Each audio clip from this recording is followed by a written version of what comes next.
Yeah, right. Sure. All you care about is the first pick. 4:40 a.m. this morning. I woke up, go to the bathroom, couldn't go back to sleep, went right to the phone. First round draftables. Who's worthy of a first round pick? I just care about defensive line and offensive line right now, but I'm just saying. I don't know. Do you trade Fields? What do you do? I'm not trading Fields. But we'll Fields. come to you for your mock drafts all the time. Fields. Welcome to PTI, boys and girls.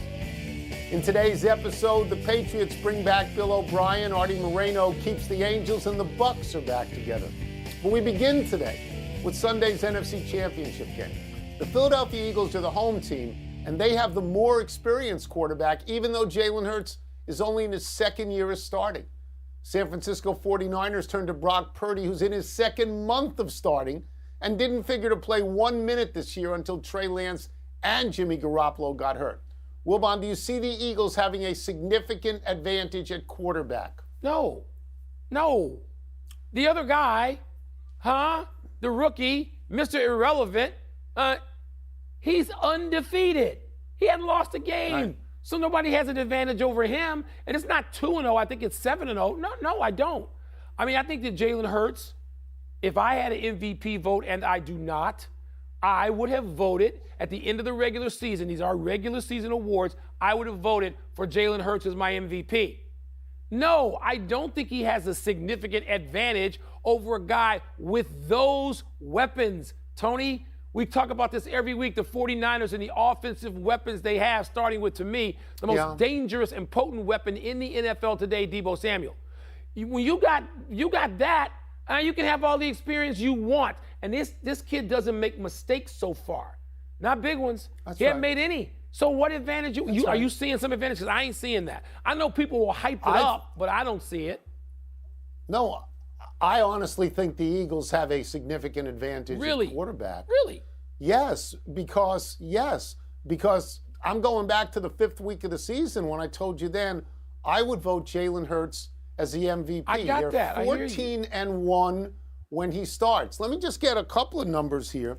He's got 25 passing touchdowns and 13 rushing touchdowns. Mike, that's 38 touchdowns that he has accounted for. Yes. 38 touchdowns. He's only got 6 interceptions on the whole year. Doesn't turn the ball over a lot. I can make the case that he is the most effective quarterback in the entire league. So I think it's a significant advantage. Where I think San Francisco has a significant advantage that counters this is on defense. They have the #1 defense in the league.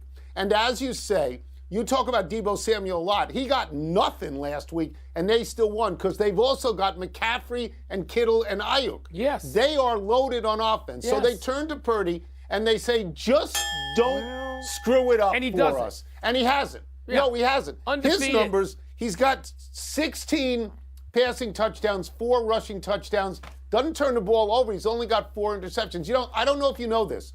They played against each other in college. Yeah, it was great to see the clip. When Purdy was at Iowa State, and Hurts was at Hurts Oklahoma. had transferred to Oklahoma. Yeah. Oklahoma won 42-41, and the only reason they won is because Iowa State missed a 2-point conversion in the final play after coming back from 20 down in the 4th.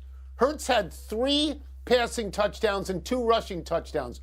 Purdy had 5 passing touchdowns and a rushing touchdown. So just tell me this. How could he be the last guy drafted? I don't know. How? Because you can't trust the draft. Let me go back to my original position for the last 40 years. I thought you were the draft How can you trust the draft? You know you are draft Nick. You. You and your boy Mel, you are draft Nick. Let me say I have a preposterous analogy in my head. It's so stupidly out there, but I'm going to mention it anyway.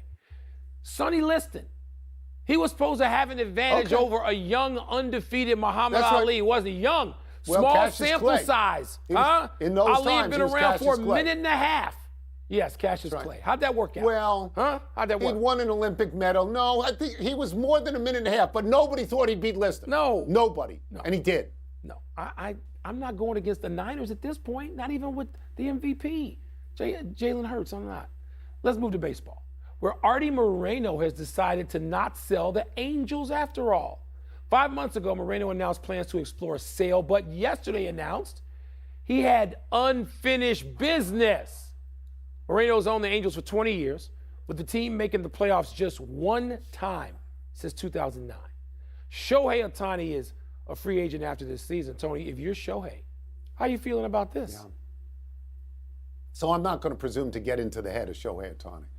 But over the last year, I have read that he gave interviews both to Japanese journalists and American journalists in which he said, I'm tired of losing. Yeah. My interpretation of that is that when he gets the chance to leave the Angels, which he does at the end of this year, he's going to leave the Angels. This is different than Mike Trout, who seems content to be with the Angels, even though he's only been, I believe, to 3 playoff games in his entire career. I mean, Shohei Ohtani probably looks at Artie Moreno as a guy who isn't helping. He's never gone over the luxury tax. I'm told he doesn't invest a lot in scouting. So I would think that Ohtani looks at this announcement and he's not too thrilled with it. If I'm Artie Moreno and I've got Mike Trout, who everybody thinks is the best player in baseball, and I got Shohei Ohtani, who may actually be the best baseball asset in the history of the game, and I haven't made the playoffs in 8 years now because Seattle was in the longest drought in baseball history. And if I don't want to sell the team, I got to be thinking of finding a guy like Theo Epstein, if not Theo Epstein, and saying, here's the checkbook, take it over. Tony, but if I'm Shohei, to go back to the original question, I don't care what this announcement is. I don't care what Artie Moreno is announcing he will or won't or might not do or might change his mind. It doesn't matter. I'm a free agent in less than a year's time. Are you kidding me? That's right. I can go wherever the hell I want to go. It doesn't matter. What if you want to stay? Then I stay. But what if you want to stay? Then I stay. Yeah. The point is I can do whatever I want for whatever reason I want. That's right. I'm going to get $400 million to go wherever I want. And if they want to trade me, we may work out a trade that I approve to go to the Yankees for a bunch of picks and some veteran players and God knows what.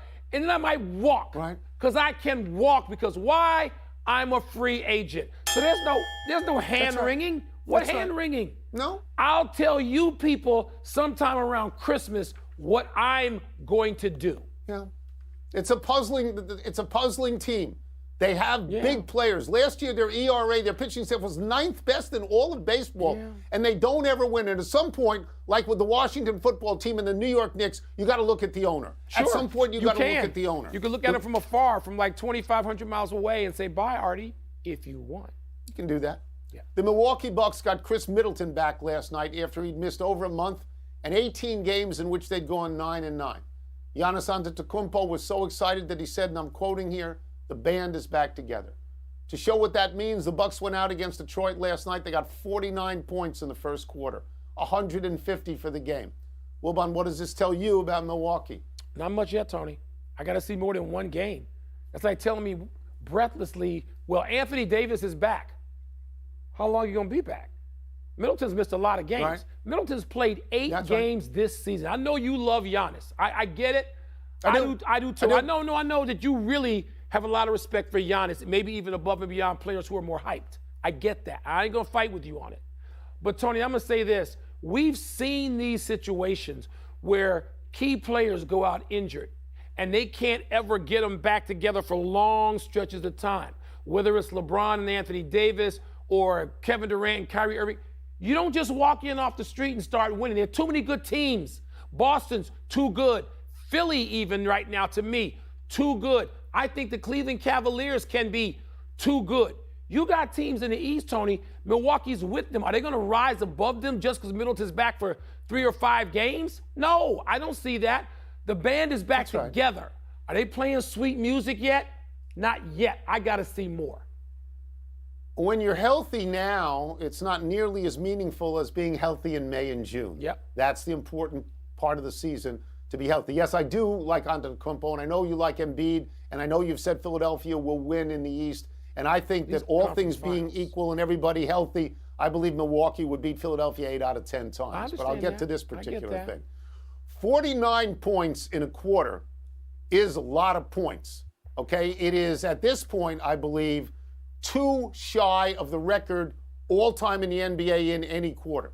150 points for the game is a lot of points. It's the second highest amount of points this year. Now, I understand it's Detroit, Mike, and Detroit stinks, and they're last in the East. But 49 and 150 is good against anybody, good against a high school team. What's LeBron James' kids' high school team, Sierra Canyon or something like that? Yeah. That's a lot of points against them. And I do like Milwaukee, and I like Middleton because he's a big part of it, but I will echo your statement that health is more important at the right time than anything else. And you know, Tony, they can't just pop up and have it on April 15th and have it going into the playoffs. They got to have it for a little while. Every year, we wind up with these stories. Are they going to get themselves together? No. Yeah, you don't know. Not to the tune of winning a championship. I like Milwaukee. I like the way that team plays. I like Giannis. It's fun to go to Milwaukee. I, unlike certain other people on this show, like going to small market cities and seeing people excited there about their champion. You like New York and LA. Like Buffalo. Yeah, you and Stephen A. You only like New York and LA and Miami. No. Whoa. Let's take a 20 here. Let's take a 20. Like Green Bay, like Buffalo, like places like that. Let's take a break coming up. Yeah, recently. The Patriots. I was in Buffalo when I was in college. You drove to Buffalo. I'll give you Buffalo. Patriots hired Bill O'Brien to be their offensive coordinator. What's the word for that? And what's the best way to describe the record that Michaela Schifrin set today? I got on my Dr. Humane letters coat, and it's time for What's the Word, or as I like to call it, Lingo Bingo. What's first? Bill O'Brien is a blank choice to become the Patriots' new offensive coordinator. He is a sensible choice. There are two important criteria that he gets right. One, he's a former Patriots assistant, so they keep it in the family, which is exactly what Bill Belichick wants. And two, he's actually been successful away from the family, which is highly unusual. Of all the Patriots assistants who became head coaches in the NFL for more than 1 year, they all had losing records except Bill O'Brien, who's 52 and 48. And he's an offensive guy, so they can tell Matt Patricia, get out of here, go back to what you do best, go on defense. And O'Brien had success with Deshaun Watson in Houston, I believe, and maybe he can coach up Mac Jones, because Mac Jones regressed last year, Mike, under Patricia and Belichick, who didn't care about the offense. Tony, he's box checking. That's my word. He checks all the boxes, which is the newest cliche. It's maybe even replacing he's getting downhill. Box checking, Tony. Because, yes, he's already worked for Belichick, so he knows all the oddities and demands of do your job and what that means. He knows all the ins and outs of that organization, the Patriots. He's been a head coach at a couple of stops. I mean, he was in Houston at least 5 seasons. And also, Tony, he's worked with, didn't coach technically, but he's worked with Mac Jones. They had a little off-season work together, when he was just getting in and Mac Jones was leaving, and they worked together to talk offensive philosophy and what they were going to do.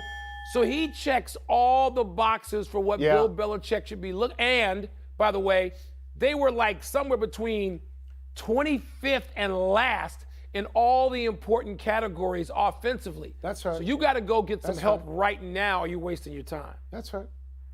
What's next? Michaela Schifrin, passing Lindsey Vohn's all-time record for World Cup skiing wins, is blank. It is redemptive. It's a great record. There's no woman who's ever had more wins than Michaela Schifrin, and she's only 27, Mike, so she's going to push the number. And it is redemptive because of what happened to her in the Olympics in Beijing when she got blanked. People thought she might take home 5 gold medals. She got no medals. She didn't even finish 3 of the 5 events that she was in, and people all felt sorry for her and good about her because she owned it. She talked to everybody about it. She didn't run away and hide at all. So in this particular case, she's back winning. I think that she won 9 events in the season so far, and maybe 7 out of the last 11. I think I'm close on these numbers.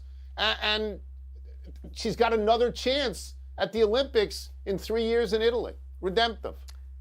The Olympics don't even matter anymore, Tony. They matter to you and me, but they don't matter to anybody under 50. Even if I'm not even, they just don't. They really? Don't. People watch these things. They watch what's next. She's going to be a Lala Cher and Mirabelle for the World Championships, and they think it's all the same. This is not. It's like network TV. TV is whatever you land on with the clicker or whatever you stream. She, and the word is enriching. She's 27 years old. She's unbelievably charismatic and telegenic, and she's just got it on every level. all right? And she's 27. Not only can she win a bunch more races and put this number out there where nobody can get it, but you want to have her endorse your product, endorse your show, executive produce your series or your documentary. I mean, she's going to be the most wanted person out of any athlete or the top 5 in the world for another 20 years, enriching. Come on now. That's what's important. The Olympics, doesn't matter. It doesn't. That's the final word. We'll take one last break, but still to come, a tough day for 2 Americans down under. And Kansas continues to spiral. Downward spiral. In recent months, you talk at great length about endorsing things. Yeah. And documentaries and TikTok and all this stuff. You know, but you're always looking for how to make money off what